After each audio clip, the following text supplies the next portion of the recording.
ধানের দামের ব্যাপারে কৃষক ঠকবে না বলে জানিয়েছেন কৃষিমন্ত্রী বেগম মতিয়া চৌধুরী। বরিশালে প্রান্তিক চাষীদের সাথে মতবিনিময়ের পর এনটিভিকে দেয়া এক সাক্ষাৎকারে তিনি কথা বলেন। কৃষিমন্ত্রী জানান, শুধু বিদেশি সহায়তার উপর নির্ভর না করে দেশেও কিভাবে উৎপাদন বাড়ানো যায় সেই লক্ষ্যে কাজ করছে সরকার। রনি রায়হানের ক্যামেরায় রিপোর্ট করছেন আহমেদ বিপুল, সাথে ছিলেন আক্তার ফারুক শাহিন। 1 মণ ধান ফলতে চাষ করতে প্রায় 600 টাকা খরচ হয়ে গেছে মাঠে। 700 টাকা দাম হলে মোটামুটি কিছু ব্যবসা হইতো। 300 টাকা বা 250 টাকা হইলে আমরা কোনোটাই কৃষকরা বাঁচতে পারবো না। তাইলে আমরা বিপ্লবে কোনো কাজ হবে না। আমরা আগেও যেরকম মারা, এখনো তো যেরকম মারা। চালের দাম কমে যাওয়ায় ধান উৎপাদন খরচ উঠবে কিনা তা নিয়ে শঙ্কিত কৃষকদের ভাগ্য নির্ভর করছে রোববার খাদ্য পরিবহন কমিটির মিটিংয়ে সরকারের সিদ্ধান্তের উপর। অতীতেও কৃষক শেখ হাসিনার কাছ থেকে ঠকে নাই, এখনো ঠকবে না, বরং আরো উৎসাহ পাবে, এইটুকু আমি বলতে পারি। কৃষিমন্ত্রী বেগম মতিয়া চৌধুরী দেশের শস্য ভাণ্ডার হিসেবে পরিচিত বরিশাল সফরে এসে দুদিনে বেশ কিছু স্থান পরিদর্শন এবং এই অঞ্চলের কৃষি কর্মকর্তাদের সাথে মতবিনিময়ের পর জানান আগামীতে তার পরিকল্পনার কথা। খালি আমরা সাহায্যের উপরে নির্ভর করব না, আমাদের নিজেদের যে প্রচেষ্টা এবং আমাদের যে বিভিন্ন সংস্থা আছে, এই সংস্থাগুলি পূর্ণ উদ্যমে খালি দক্ষিণে অবশ্যই তারা, কেন দক্ষিণের উপরে আমরা জোর দিচ্ছি, কিন্তু সারা দেশেই আরো ফসল ফলানোর জন্য এবং যে স্বয়ংসম্পূর্ণতা বা উদ্বৃত্ত আমরা রেখে গেছিলাম, আবার সেখানে আমরা পৌঁছাতে পারবো। এর আগে সকালে ইউএসএইড এর সহায়তায় সিডরে আক্রান্ত চাষীদের জীবনমান উন্নয়ন প্রকল্পের উদ্বোধনী অনুষ্ঠানে প্রধান অতিথির বক্তব্য দেন তিনি। পরে যৌথ এক সংবাদ সম্মেলনে প্রকল্পটির এবং কৃষি সংক্রান্ত সাংবাদিকদের বিভিন্ন প্রশ্নের জবাব দেন কৃষিমন্ত্রী ও মার্কিন রাষ্ট্রদূত জেমস এফ মরিয়ার্টি। সেখান থেকে তারা গুটি ইউরিয়ার মেশিন উদ্বোধন ও এর ব্যবহার উপকারিতা জানিয়ে গৌরনদী উপজেলার কৃষকদের সাথে মত বিনিময় করেন। Ahmed Pipul, NTV news, Barishal. এদিকে খাদ্যমন্ত্রী বলেছেন, কৃষক যেন সরকার ঘোষিত দামে ধান চাল বিক্রি করতে পারেন সে ব্যাপারে ব্যবস্থা নেওয়া হবে। আজ কৃষি গবেষণা কাউন্সিল আয়োজিত এক আলোচনা সভায় এ কথা বলেন তিনি। যে আমরা বেশি দামটা দিব, সেটার কতটুকু সত্যিকারের চাষিরা পাবে, তাদের কাছে কতটা যাবে। যদি মিলাররা, মিডিলম্যানরাই যদি সব নিয়ে যায়, তাহলে তো আমাদের লক্ষ্য অর্জন হবে না, আমাদের উদ্দেশ্য অর্জন হবে না। এগুলাও নীতিমালায় আসবে যে কিভাবে চাষিরা যাতে প্রত্যক্ষভাবে ডাইরেক্টলি তারা আমাদের বিভিন্ন গুদামে দিতে পারে, ধান সরবরাহ বা চাল সরবরাহ করতে পারে। সৌদি আরবে 5 দিনের সফর শেষে দেশে ফিরেছেন প্রধানমন্ত্রী শেখ হাসিনা। সফরে সৌদি বাদশার সাথে বৈঠকে শ্রমিকদের কাজের অনুমতিপত্র আকামা পরিবর্তন এবং জনশক্তি রপ্তানির আশ্বাস পাওয়া গেছে। প্রধানমন্ত্রী এ সময় ওমরা পালন করেন। এছাড়া প্রবাসীদের সাথে মতবিনিময়ে তাদের ভোটার করা এবং প্রবাসী কল্যাণ ব্যাংক চালুর আশ্বাস দেন তিনি। আশরাফুল হকের রিপোর্ট। বিকেল 2:45টায় সৌদি সফর শেষে বিশেষ উড়োজাহাজে দেশে ফিরেন প্রধানমন্ত্রী। বিমানবন্দরে তাকে স্বাগত জানান মন্ত্রিসভার সদস্য, দলের কেন্দ্রীয় নেতা, 3 বাহিনীর প্রধানগণ। সবার সাথে শুভেচ্ছা বিনিময় শেষে প্রধানমন্ত্রী চলে যান তার সরকারি বাসভবনে। প্রধানমন্ত্রীর সফর সঙ্গী পররাষ্ট্রমন্ত্রী ডক্টর দীপুমণি সাংবাদিকদের 5 দিনের সফরের বিভিন্ন দিক তুলে ধরেন। প্রায় 25 লাখ বাংলাদেশের নাগরিক, যে সেখানে অভিবাসী শ্রমিক যারা আছেন, বিভিন্ন পেশাজীবী আছেন, তাদের আকামা বা চাকরির অনুমতি সংক্রান্ত যে একটি সমস্যা ছিল দীর্ঘদিনে, সেই সমস্যাটির সমাধান এবং এর ফলে যে আমাদের বিপুল সংখ্যক শ্রমিক চাকরি পরিবর্তনের একটি সুযোগ পাবেন এবং চাকরি হারিয়ে অনেকেই যে নিঃস্ব হয়ে ফিরে আসেন, সেটি আর ফিরতে হবে না। এবং আমাদের মাননীয় প্রধানমন্ত্রীর ব্যক্তিগত অনুরোধে মহামান্য বাদশাহ আগামী দিনে বাংলাদেশ থেকে আরও বেশি জনশক্তি সৌদি আরবে নেওয়ার ব্যাপারেও আশ্বাস দেন।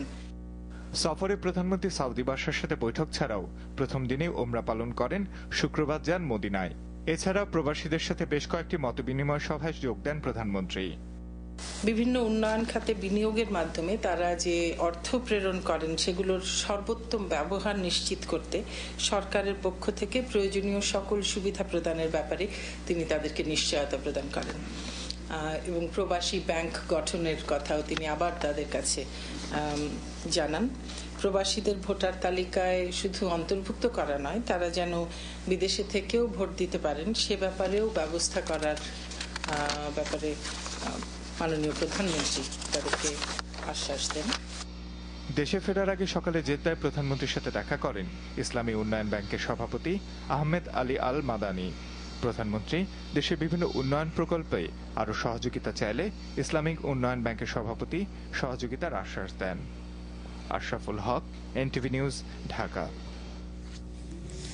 সরকারের বিরুদ্ধে ইস্যু ভিত্তিক যুগপৎ আন্দোলন গড়ে তোলার আহ্বান জানিয়েছেন বিএনপি এবং জামায়াত ইসলামীর দুই শীর্ষ নেতা। খেলাফত মজলিস নেতা মরহুম এমদাদুল হক আড়াই হাজারের স্মরণে আয়োজিত আলোচনা সভায় তাদের এই বক্তব্যের মাধ্যমে 4 দলীয় জোটের ফের সক্রিয় হবার আভাস মিলেছে। রিপোর্ট তালাত মামুনের। অনুষ্ঠানে নেতৃবৃন্দ বলেন, দেশে আবারও ইসলামের উপর আঘাত আসছে, যা মোকাবেলায় ঐক্যবদ্ধ থাকার বিকল্প নেই। তারা বলেন, পিলখানা 1-11 কিংবা জঙ্গিবাদ অথবা কওমি মাদ্রাসা বন্ধের দাবি বিশেষ মহলের দেশবিরোধী চক্রান্তেরই অংশ। বিএনপি মহাসচিব বলেন, সরকার বিদ্যুৎ, পানির মতো মৌলিক সমস্যার সমাধান না করতে পেরে নানা কথা বলছে, আর তাই সময় এসেছে সমমনা দলগুলির মধ্যে ইস্যুভিত্তিক সমঝোতা গড়ে তোলার। যে যার দলের আদর্শ অনুসরণ করবে এটা ঠিকই, কিন্তু কতগুলি মৌলিক বিষয় আছে যে বিষয় জাতীয় ইস্যু, তার উপর তো দ্বিমতের কোনো অবকাশ কারো নাই। সুতরাং সেই সব ক্ষেত্রে অন্তত ইস্যু ভিত্তিক অবস্থায়, যেমন আর পানি, বিদ্যুৎ, এ নিয়ে তো কোনো দর্শন বা পার্থক্যের কোনো কারণ নাই। এই সব ইস্যুতে ঐক্যবদ্ধ হয়ে আমরা যাতে সমস্যার সমাধান সরকারকে আমরা সরকারের উপর যাতে আমরা প্রভাব বিস্তার করতে পারি। আর জামায়াতে ইসলামের আমির মতিউর রহমান নিজামী সরকারের সমালোচনা করে বলেন, ভিনদেশীদের এজেন্ডা বাস্তবায়ন করছে তারা। ইসলামী শিক্ষা প্রতিষ্ঠানের মধ্যে জঙ্গি তালাশ করে ইসলামী শিক্ষা প্রতিষ্ঠান সমূহের মূলোৎপাটনের অপচেষ্টা চলছে। জনগণের অধিকার আদায়ের লক্ষ্যে আন্দোলন কঠোর হাতে দমন করার হুমকি প্রদর্শন করে গণতন্ত্রকে ভুলুণ্ঠিত করে একদলীয় বাকশালী শাসন কায়েমের সিগন্যাল দেওয়া হচ্ছে।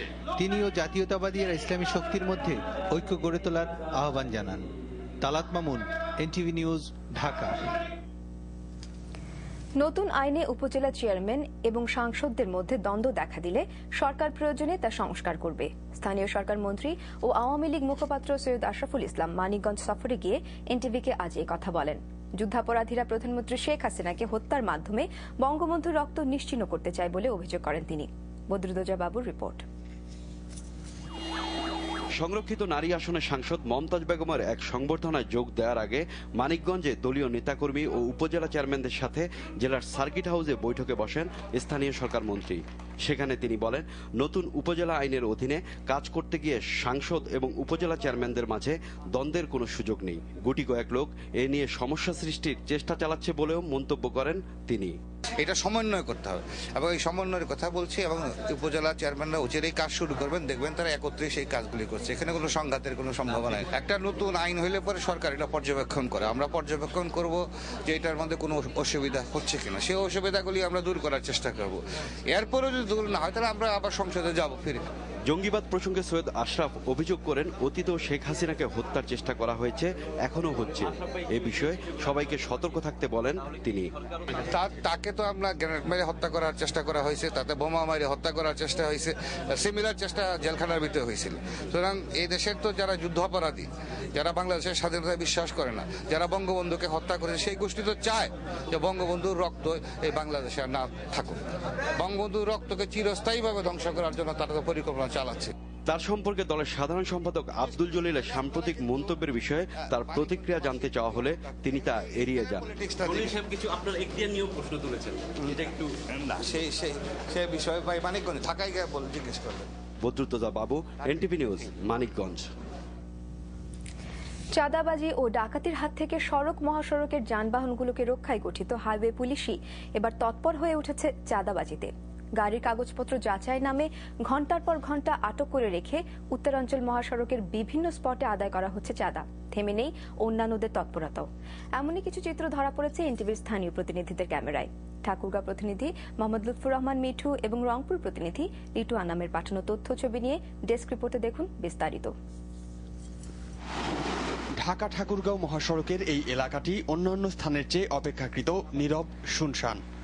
আর এই জায়গাটি যানবাহন চেকিং এর জন্য বেছে নেয় হাইওয়ে পুলিশ। যান চালকদের